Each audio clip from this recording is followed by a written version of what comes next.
오늘 우리가 함께 본 성경 본문은 매년 부활절마다 한 번쯤은 꼭 보게 되는 본문 말씀이 됩니다.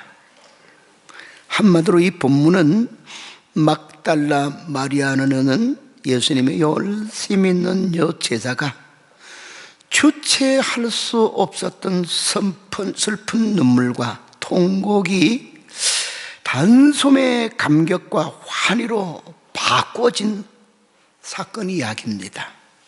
곧 부활하신 예수님께서 그 슬픔의 무덤가에서 막달라 마리아에게 감격스럽게 만나 주신 이야기이지요.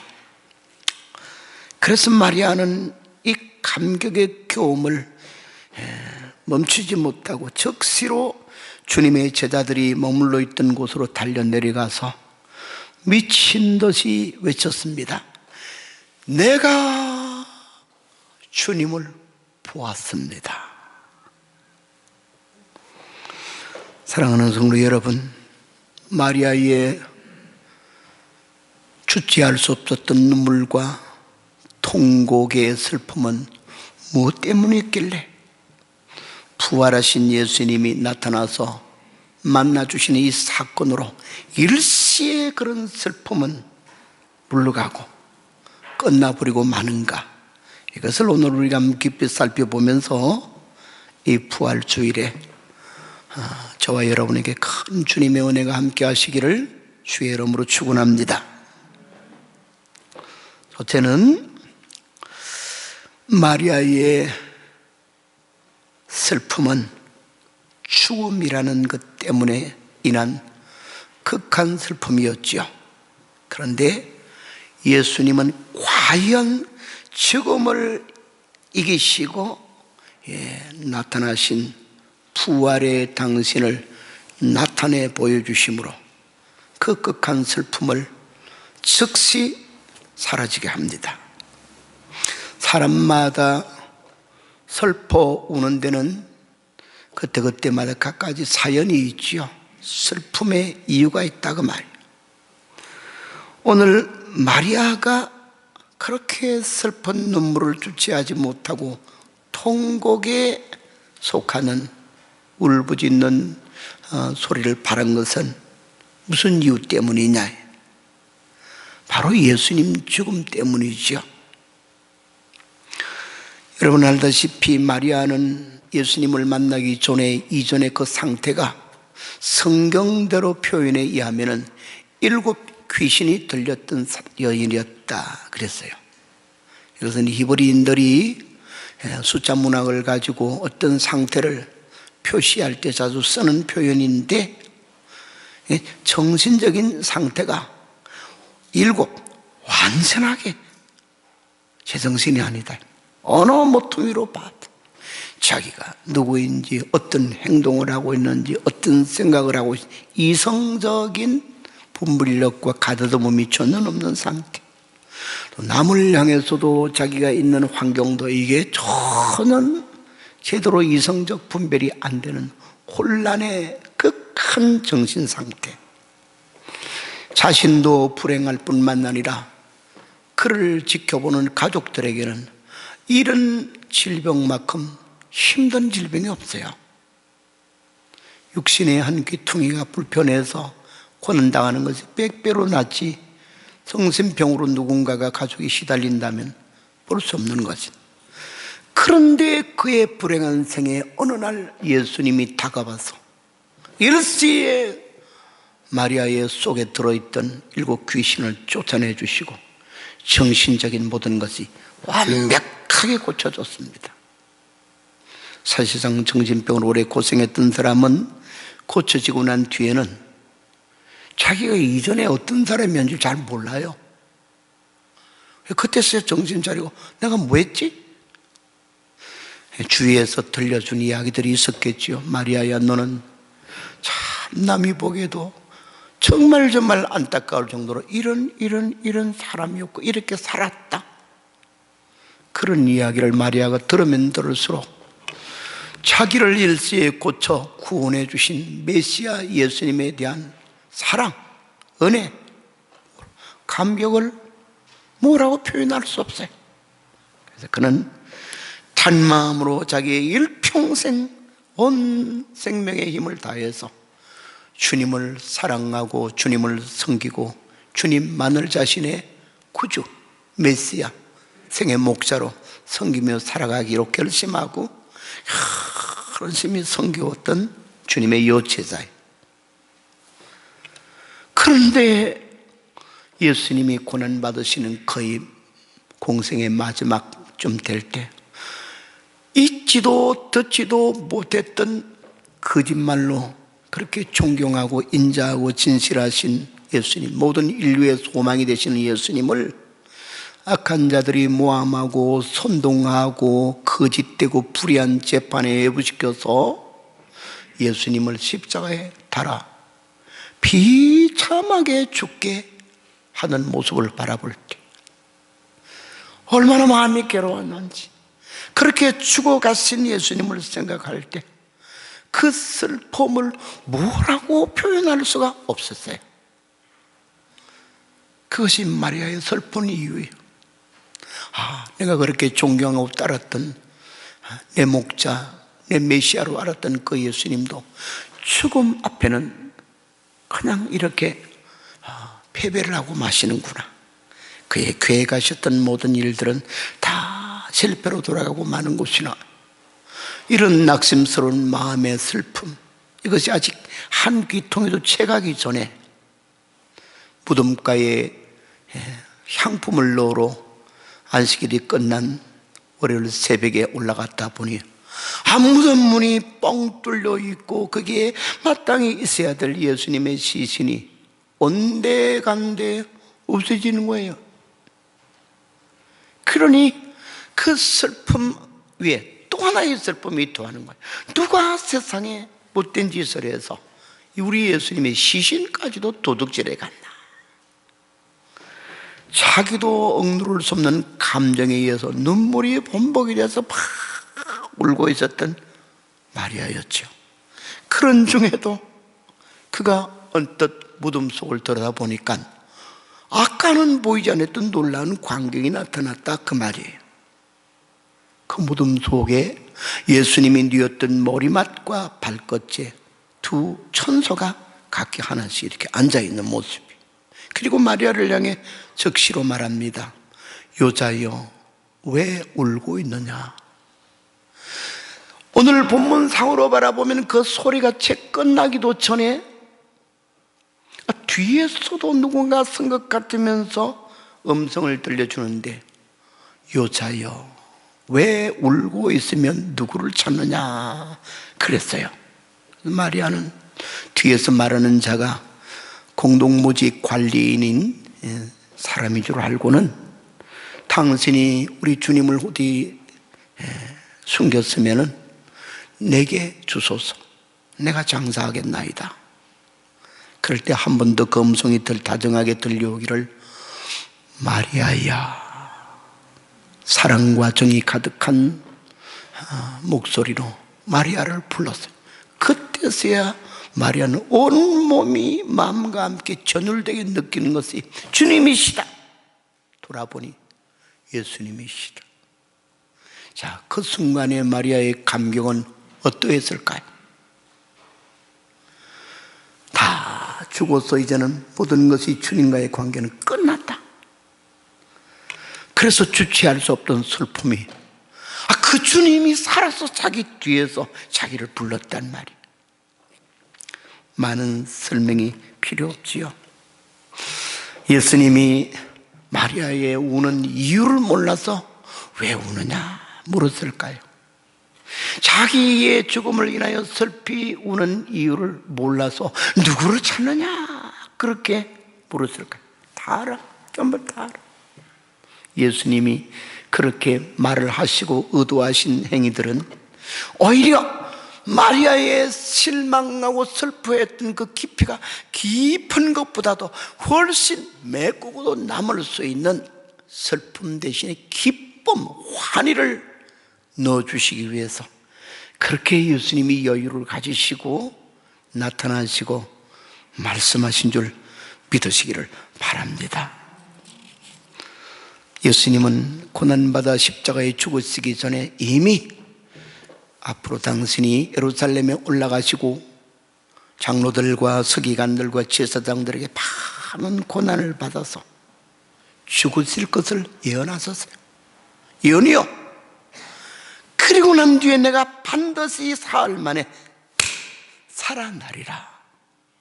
주님이 여러 번 강조해서 예언을 하셨다 그 말. 예수님 제자들은 물론 마리아도 그 죽으신다는 말은 마음에 파고들었는데 살아난다는 말에 대해서는 별로 관심을 안 가졌던 것 같아요. 막달라 마리아도 몰랐던 것이에요. 그래서 예수님이 죽으셨다는 그 사실 앞에 몸둘 바를 몰라 하는 슬픔에 매였었다 그 말이에요. 사랑하는 성도 여러분, 오늘도 우리 예수님은 과연 확실하게 죽음을 이기시고 살아나신 주님이신 것을 마리아는 물론 모든 제자들과 오늘 당신을 믿고 있는 우리에게도 깨닫게 하시고 믿게 하시고 체험케 해주기 원하심을 믿으시길 바랍니다. 마리아에게도 그 목적으로 주님이 나타나셔서 말씀하셨다 그 말. 그래서 앞서 말한 것처럼 십자가 고난을 당하시기 전에도 예고하셨고, 그리고 오늘 우리 본문에 돌아오면은 바로 예수님께서는 그 무덤 속에 누워 있어야 될 것인데 거기에 계시지 않는 자기의 모습도 보여주셨고, 제일 클라이막스에서는 마리아의 이름을 부르면서 뒤에서 감격스러운 순간에 탁 나타나 보여주신 것이에요. 그 이전에 나사로의 무덤가에서 나는 부활이요 생명이니 나를 믿는 자는 죽어도 살겠고, 그렇게 외쳤던 우리 주님이 하나의 종교적인 이론이나 사상, 감상적인 이야기, 소망사항으로 말해주지 아니하고 팩트, 실제 사실인 것을 오늘 막달라 마리아에게 보여주는 것처럼 우리 인생살이에 여러 가지 이유로 실망스러움을 많이 주는 일들이 있지만은 사망 죽음도 이기시고 나타나신 주님께서는 우리들에게도 그렇게 사실로 나타나시고 당신은 죽음까지도 이기신 주님으로 보여주시고 체험케 하기 원하신다는 것을 믿으시길 바랍니다.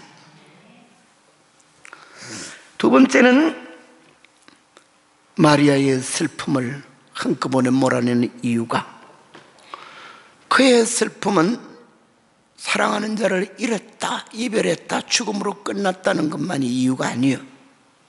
잘 생각해 보면은 그런 존경하던 우리 예수님 인자하고 자비하여 그 인격적으로 조금도 흠이 없으시고 살아가신 그 모든 생은 한없는 사랑을 베푸는 그런 분이었었고, 그러셨는데 그냥 어떤 교통사고로 돌아가셨다든지 연세가 많으셔서 노안으로 돌아가셨다든지 그런 게 아니고 세상에서 가장 못된 악의 세력의 집단에 의해서 그 처참한 죽음을 당하셨다. 이것이 울분에 복받쳐 올라오는 억울함의 눈물이었단 말.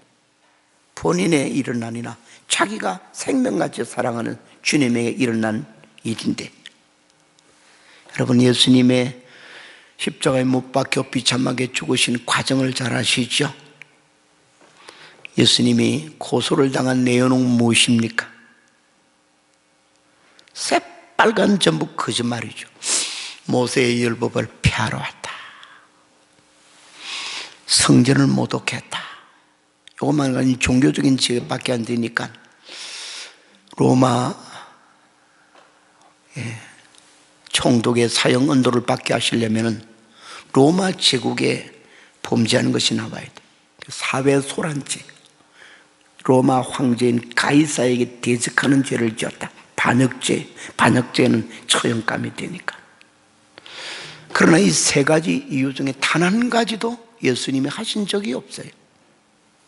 그래서 마지막 최고의 심판자가 된 빌라도 앞에 섰을 때 빌라도가 이런 모양으로 저런 모양으로 예수님에 대해 고소가 들어오는 것을 신문을 해봤는데 아무리 봐도 며칠 여유를 두면서 봐도 건덕지가 없어요. 그래서 이랬어요. 내가 아무리 살펴봐도 그는 죽일 만한 죄가 없기 때문에 몇 대 때려서 놓겠노라. 그러면서 자기는 사형언도를 내릴 수 없다고 말했단 말. 그럼에도 불구하고 이스라엘의 무리들, 회중들은 저를 죽이소서, 저를 심판하소서, 만약 당신이 그를 위하고 살리면은 당신은 가이사에게 불충성하는 자가 될 것입니다. 이러면 여러 가지 방도로 빌라도가 그 어리숙고 불의한 재판을 내 주동자가 되지 않기 위해 노력했지만 숲으로 돌아가죠. 마지막 취한 행동이 무엇이냐? 태야의 물을 떠가지고 오게 하고는 손을 지키면서 너희 마음대로 해라. 난 상관없다. 나 손 씻었어? 전혀 예수님과 상관없는 이방 나라의 식민지를 통치하는 총독이 그렇게까지 했어요. 그럼에도 불구하고 그 사형에 넘겨지게 된 이유는 고소하는 자들이 자기들의 고소에 맞장구를 치면서 막 분위기를 띄우게 하기 위해서 선동꾼들을 매수를 하는 것이에요. 그래서 여러 명을 매수를 해가지고는 죽이소서, 그럴 때는 죽이소서 하고는 같이 막 떠들게 했어요. 꼭 공산주의 세계에 사는 어떤 이상한 집 같죠. 선동 막 같이 돈 받아먹고. 그걸 누가 모릅니까? 단번에 알지요.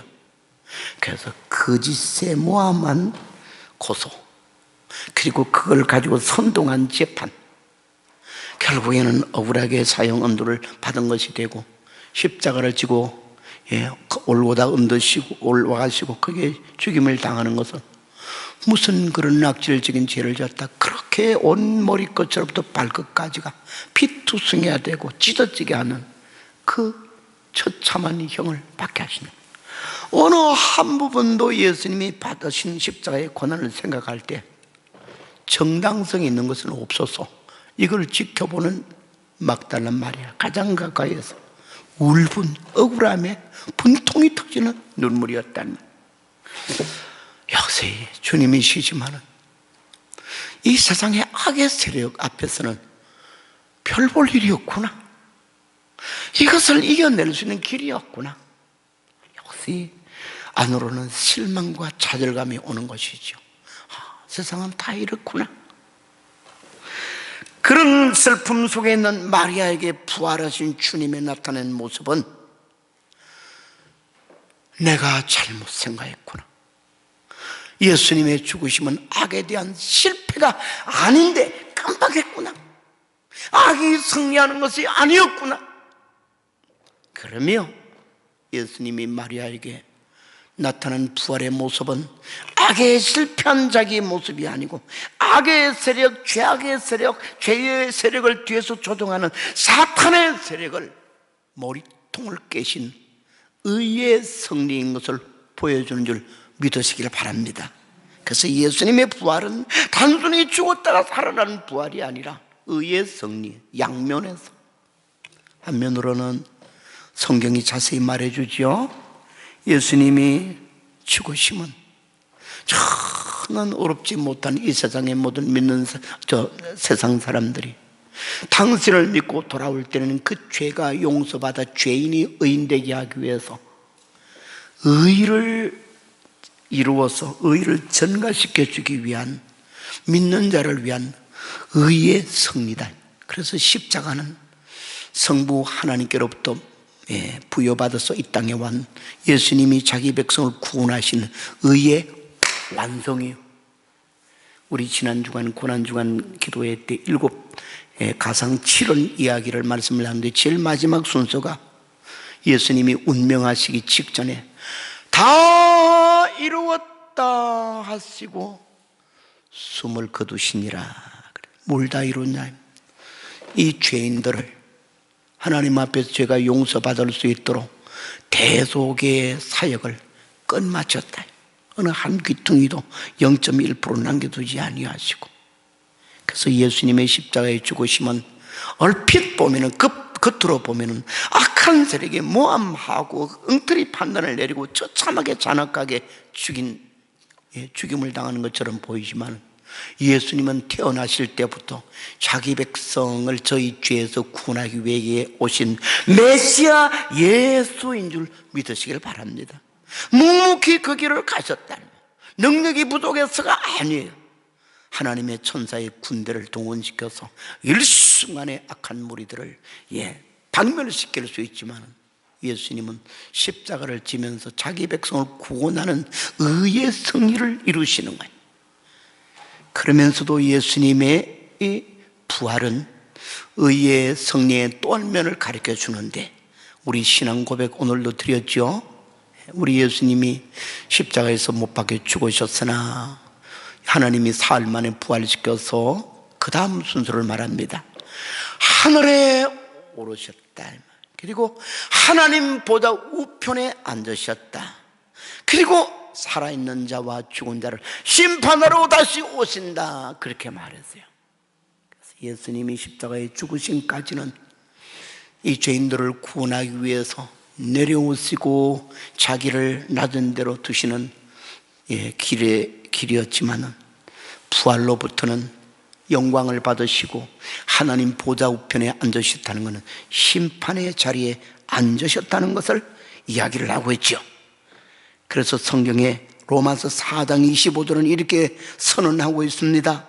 예수는 우리 범죄한 것 때문에 내줌이 되고 또한 우리를 의롭다 하시기 위해 살아나셨느니라 말씀하시고, 히브리 10장 12절로 13절에서는 오직 예수는 우리 죄를 위해 한 영원한 제사를 드리시고 하나님 우편에 앉아서 그 위에 자기 원수를 자기 발등상 되게 하실 때까지 기다리시느니라, 이렇게 말씀하셨으며, 십자가를 지시기 전에는 요한복음 5장 21절로 22절에 아버지께서 죽은 자를 살리신 같이 아들도 자기가 원하는 자를 살리느니라, 아버지께서 아무도 심판하지 아니하시고 심판하는 권한을 다 아들에게 맡기셨느니라, 자기의 심판의 주권이 주어지는 것을 말씀했어요.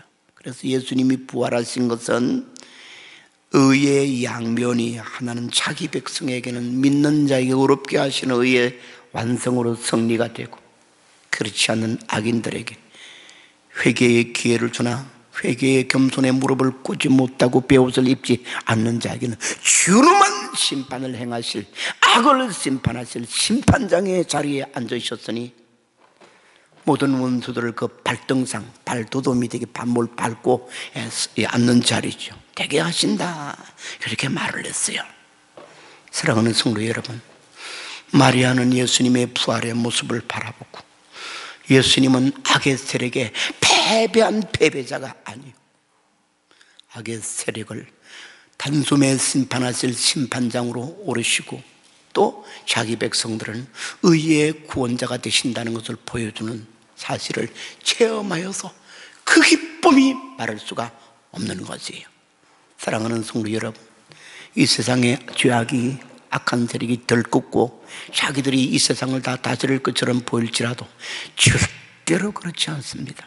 그래서 시편 37편의 다윗의 시에서도 너희는 악인의 형통함을 부러워하지 말아라. 잠시 후에 그들은 심판을 받을 곳인데 그들은 마치 흥황하는 것이 뭐 같다, 여름 장마비에 풀이 잘 자라는 것 같은 거죠.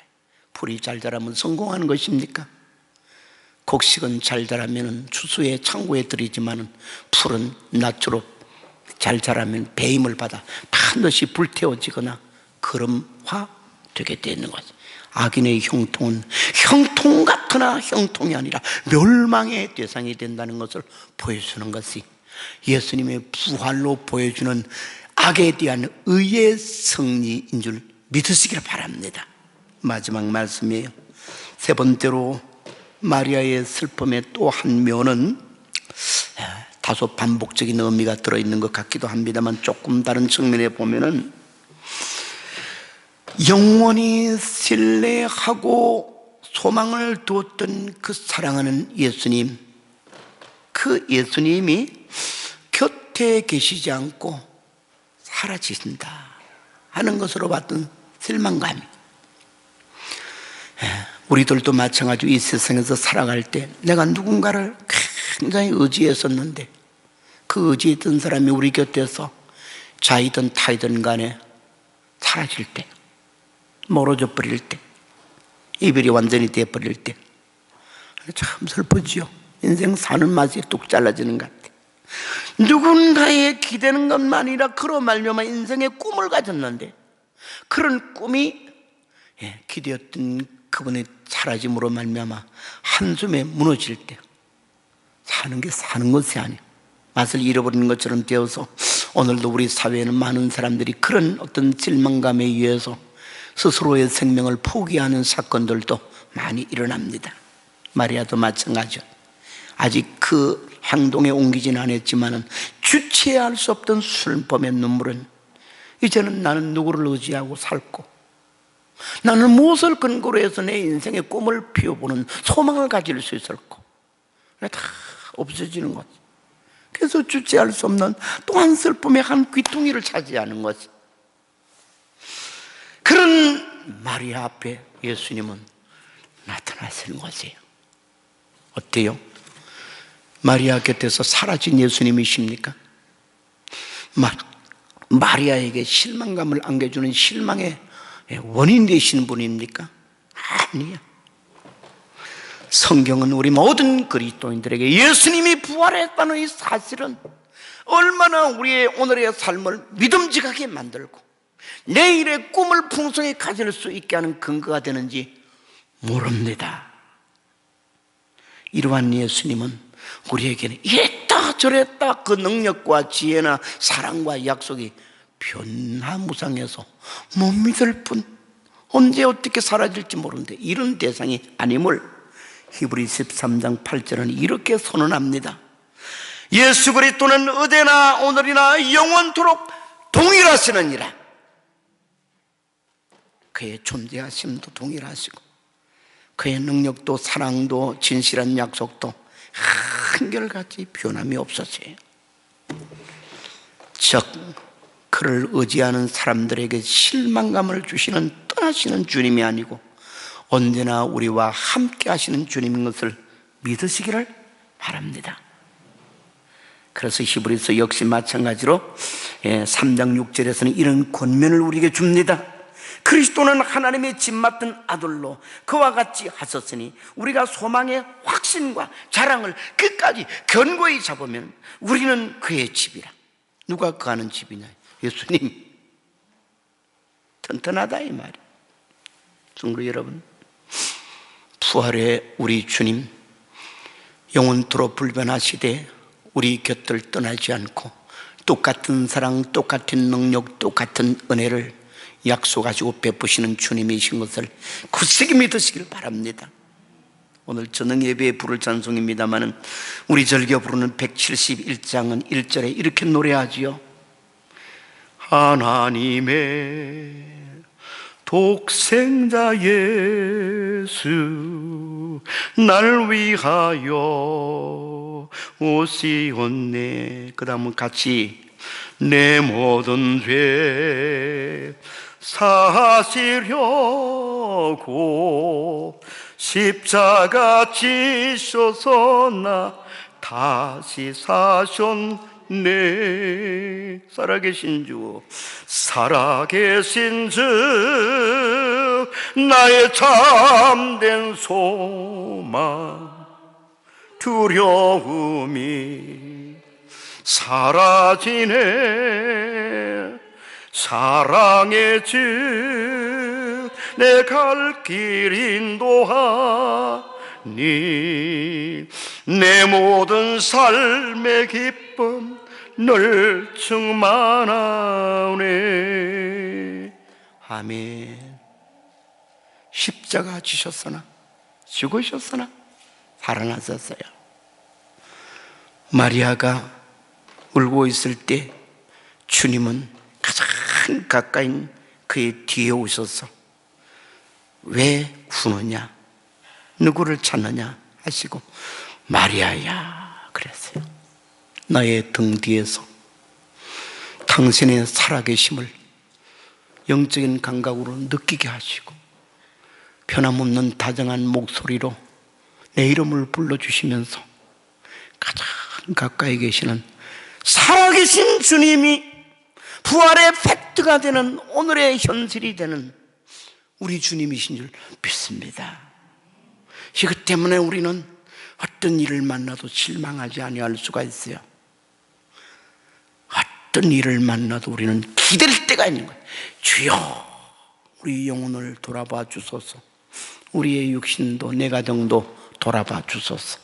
신뢰의 든든한 분이 되어 계심이 살아 계셔서 부활하셔서 우리 등 뒤에 계시고 내 곁에 서시는 주님, 모든 말을 끝맺습니다.